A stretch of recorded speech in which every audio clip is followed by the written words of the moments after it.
Bonjour à tous. Aujourd'hui, un entretien avec Fabrice Divisio qui a été tourné à la suite de la manif anti-Macron qui était un beau succès. En plus, il faisait extrêmement beau, beaucoup de monde. Et c'est extrêmement encourageant de voir tous ces Français qui sont mobilisés pour leur pays et pour la liberté. Alors, dans cet entretien avec Fabrice Divisio, l'actualité. On va bien sûr parler de la présidentielle. On parle d'une chose extraordinaire, c'est l'arrivée d'un premier crédit social en Europe, dans la ville de Bologne. Ça commence. On va vous expliquer tout ça. Et puis ce qui se passe à Shanghai, qui d'ailleurs devrait interpeller tous les responsables politiques français, à commencer par Macron, d'autant qu'il y a 700 Français qui sont piégés là-bas. Personne n'en parle. Ben, nous, on en parle. Et vous verrez tout cela dans cet entretien. N'hésitez pas à me dire ce que vous en pensez en commentaire. N'hésitez pas non plus à vous abonner à cette chaîne YouTube. Un petit clic, 1 seconde, c'est gratuit. Plus vous êtes abonné, plus les gens verront ces vidéos. C'est extrêmement important pour réinformer les Français qui sont désinformés par les grands médias, évidemment. Vous savez que sous la vidéo en description, il y a une pétition anti-Macron. Il faut être très très nombreux à montrer qu'on est contre Macron. Il faut la signer, il faut la partager, il faut la relayer si vous ne l'avez pas encore fait, évidemment.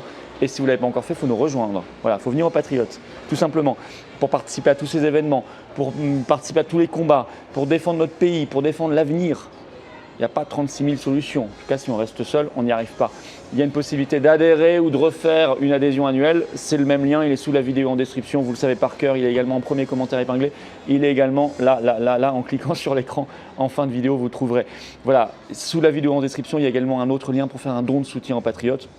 Tout ce qu'on fait, c'est de l'argent qui ne tombe pas du ciel, c'est de l'argent qui ne vient que des adhérents et des donateurs puisqu'on n'a pas un centime de financement public. Donc c'est grâce à vous. Voilà. Plus vous êtes là à donner ou à adhérer ou réadhérer, plus nous avons la possibilité de faire des choses et de nous battre, voilà, nous battre dans la résistance. Le don, comme l'adhésion et la réadhésion, sont défiscalisés aux 2/3 pour vous. Voilà. Donc bienvenue aux nouveaux patriotes, bravo aux réadhérents, bravo aux nouveaux donateurs. Allez, bon entretien, vive la France. Fabrice Divisio, bonjour. Bonjour. Ça va? Ça va. Il fait beau, on a derrière nous la MAM, la manif anti-Macron. Il y a du monde et justement, on va commencer par ce sujet-là. On va aborder quelques sujets ici, l'actualité. Est-ce que c'est important à vos yeux, parce que vous êtes engagé, vous avez dit pour qui vous votiez, on vote la même chose au second tour. Est-ce que c'est important pour vous que Macron perde? Est-ce que c'est une élection comme une autre? C'est pas une élection comme une autre, parce que c'est une élection qui a manifesté une crise de civilisation. On a 5 ans qui ont marqué une rupture de civilisation quand même. Puis ce passe, je le disais tout à l'heure à la journaliste, où en fait il faut bien comprendre que ce passe a opéré une rupture, une blessure dont je vois pas comment on va pouvoir guérir tout de suite quand même. Et aussi il est réélu, concrètement, la blessure va s'aggraver, ça on le sait. Surtout qu'il a annoncé que ça pouvait revenir à l'automne. C'est pour ça que je dis ça, qu'effectivement il a annoncé que s'il le faut, ça reviendra. Ouais. Qu'il ne tremblera pas sur les masques, qu'il ne tremblera pas sur le pass vaccinal. Donc on sait que finalement la blessure va s'aggraver. Et donc à un moment donné, il va se passer quoi? Est-ce qu'on doit voir la France mourir sous nos yeux? C'est ça la question de fond finalement. Ça. Ce qui m'amène à une réflexion, si vous voulez bien. On me parle de discrimination. Marine Le Pen qui discrimine. Enfin c'est une blague. On n'a vécu que ça pendant 5 ans de la discrimination.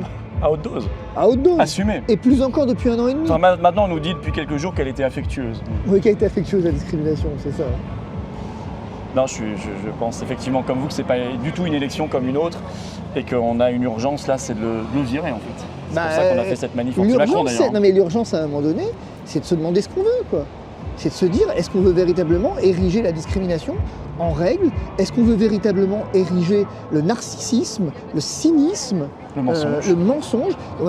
MAM pour manifestation anti-mensonge, anti-McKinsey, anti-Macron. Oui, vous avez remarqué ça, c'était très bien vu. Ouais, tout à fait. Bon, alors deuxième point, alors là c'est incroyable, c'est grâce à vous que je l'ai appris, je vais creuser l'affaire, je vais creuser dans les heures qui viennent l'affaire. Ça y est, le crédit social arrive en Europe pour la première fois, en Italie, dans la ville de Bologne. Pour l'instant, alors sur la base du volontariat, c'est un journal italien de Bologne qui l'annonce. Un système de points pour les citoyens vertueux qui, quand ils consomment pas trop d'énergie, quand ils s'occupent bien de leurs déchets, en fait, c'est ça. On a des règles de vertu. C'est un crédit social.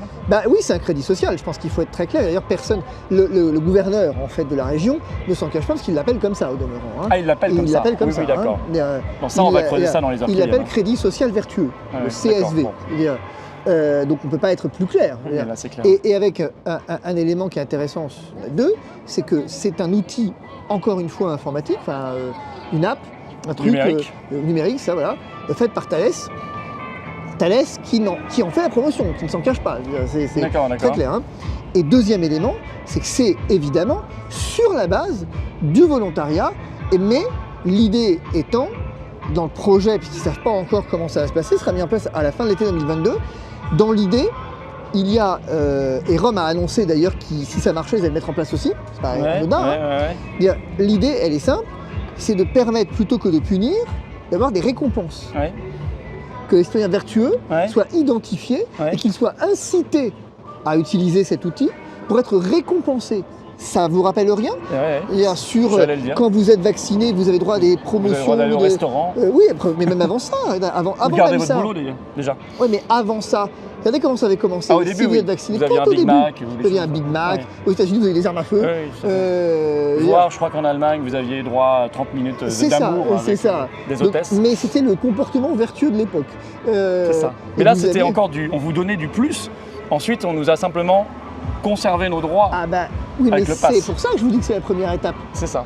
C'était encore sur la base du volontariat à l'époque. Ça commence toujours sur la base du volontariat. Vrai. Et puis quand on va se rendre compte que les citoyens sont quand même vertueux, et ben on va pouvoir le généraliser.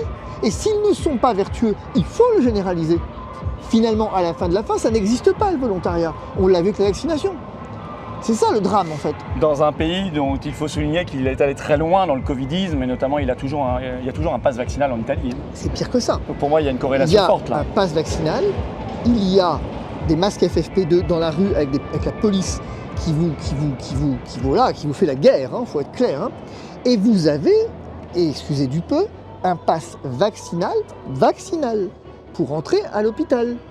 C'est-à-dire qu'il faut quand même rappeler, pour qu'on soit bien d'accord, il vous faut aujourd'hui, pour aller visiter un malade à l'hôpital, il vous faut le vaccin ou un certificat de rétablissement. Le test ne suffit plus. D'accord. C'est encore pire qu'en France. Et ça, le pass vaccinal, machin bidule chouette, est prévu à l'arrêt en mai, mais le pass au sein des hôpitaux, comme en France, on ne sait pas jusqu'à quand. On ne sait pas jusqu'à quand, va être maintenu en Italie. Quel enfer. Bon, ok, courage aux résistants italiens que nous soutenons de toutes nos forces. Dernier point, ça j'en ai parlé aussi sur ma chaîne, vous en parlez régulièrement, c'est ce qui se passe à Shanghai, 26 millions d'habitants. La presse française dit strictement confinée, c'est le moins qu'on puisse dire. C'est une prison géante avec des drones, des robots, les animaux domestiques massacrés. 700 Français qui sont quand même piégés là-bas, dans des camps. Macron n'en parle pas. Qu'est-ce que vous en pensez? D'ailleurs, on en parle très peu en fait. En fait, c'est pire que ça. On devrait en parler dans cette campagne présidentielle. C'est que vous avez vu cette capacité de la presse à être capable de s'indigner pour tout et pour rien, surtout pour rien en général.